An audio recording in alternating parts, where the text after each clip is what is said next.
oğluna derdini aytıp beren ene. Ben atam bilen ayrışamam. Nime için? Her gün atamla dayak yemem. Uzun ben çıdap bilen yok.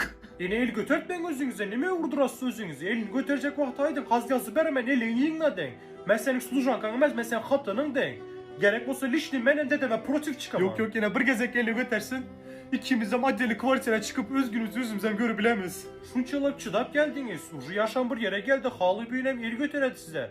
Aydarınız da gene bir gezek elini götersin. Aceli kvartira çıkıp yaşamaz. Yok yok yine bir gezek bana elini götersin. Eğer özüm vurdursam benim adım buraya bulmasın. Benim şunu aydıp Ben sizin koyayım. yanınızda yine bir gezek atam elini. Davay geple eştortman. Geldiniz mi? Yine bu Svoluç.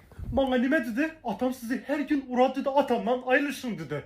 Gerek olsa dedi, aceli kvartira çıkaldı da atam dedi al karşılap ölüp gitsin dedi. Sen kim bana bıraklar öğüde öğrerler tek hünküz çıl koyulan bu. Yığından bu yetmeyi atobara bırzadım üstüne barama hazır Dede bir ben. müdde değiştiğin halde hem mezada aydı beremen dede. Dede Bir bir müdde müdde demiştim ben. 10 müdde demiştim ben.